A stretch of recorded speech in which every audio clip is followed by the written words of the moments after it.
برپرس شهید کرنا سیاست مدار کرد دفرین خلف و دو پاسوان نوی ابو حاتم الشقره بنیرن بویه چه؟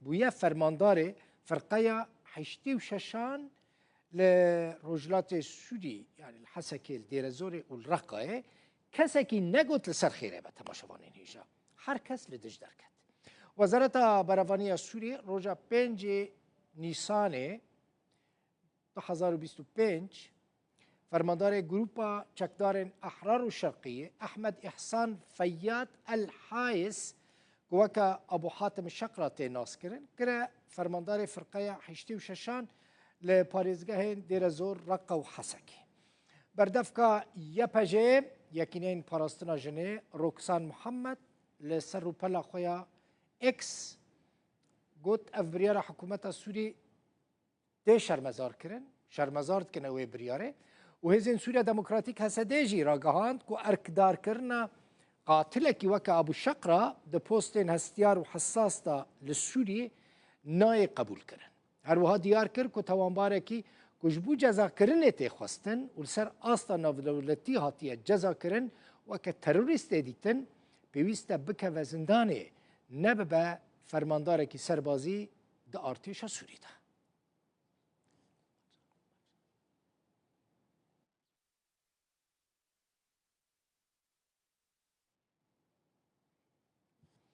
Ew mijar medan aliyekî ew dosya meda aliyekî dosyeke din ji we re vedikin. Çi ye? Dosya bihabûnê temaşevanê ne. Ne tenê bihabûna mazotê, edî ampêrên muwelîdan jî hatine bihakirin. Weke nimûne. Li taxa siyahî li bajarê Qamişlo ampêr bihabûne. Çawa bihabûne? Çi qas bihabûne? Ji sedî heştê bihabûne. Yani hesab bikin meselen ampêrên 24 saatan her ampêrek bi çi qasî ye? $18 Amerîkî ye. Gelek e. Welatî xelk neçarin ampêran bikirin. Çima?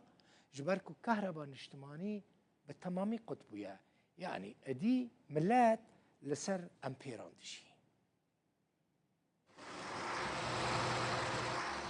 Ji bilî giregir dû û dûmena van jeneratoran bihayê ampêrên elektrîkê jî ji welatiyên Rojavayê Kurdistanê re bûye derdekî bêderman. Li taxa siyahî ya bajarê Qamişlo nirxê ampêran bi rêjeya ji sedî heştê têdebûye. Welatiyekî ji taxa navborî ji Rûdawê re da zanîn ku vê mehê nirxê ampêra 24 demjimêrî bûye $18. Wate nirxê 4 ampêran dike $7.2. Mûçeya mihane ya karmendekî $100 e. Wate ji sedî $7.2 ji mûçeya karmendekî ji bo ampêran diçe. Berî bihabûnê nirxê ampêra 24 demjimêrî $10 bûye. Çîrokahanê bûyê derdê bê derman bûyî jana zirav ji xelkê re.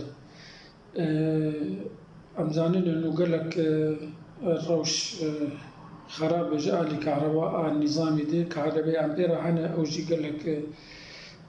gelek celebê wê heyê kahreba ampêra a hey saeta her ampêrek mafê wê $13,000 Sûriye. Kahreba 24 ampêra her ampêrek $18 Amerîkî heqê wê. Kahreba 8 saet êg nedam jêr dibêjin her ampêrek ew $9,000 Sûriye. Bihakirina nirxê mazotê ji aliyê rêveberiya Xweser ve bûye sedemê bihabûna nirxê ampêrên elektrîkê. Mazotê nirxê wê gelekî bihabû bû 6,200 ampêr jî pêr bihabûn ji xwe rêberiya Xweser jî li xwe dinere wek tacirekî bi rastî ev barê xelkê gişa giran kir yanî. Divê çarak ji vê ya bêdanîn rêveberî rastî bi vî şeklî hanê bimîne bi van karê hanê xaçtên piştê konferansê Ekleziya Kurdî gerek ew jî li xwe vegere çarakê ji xwe bivîne xwe neh bike fesadê kêm bike li xelkê wîdarî bike. Li bajarê Qamişlo elektrîka niştimanî bi temamî qut bûye. Lewra welatî neçarin ku گوتنێ ئەلەکتریکا ژەنەراتۆران بەکاربینن. بەهابوونا نرخی ئامپێران ژی بارێ وڵاتیان جارەکەدن گرانتر کردیە. حسێن عومەر، ڕوودەهەوو.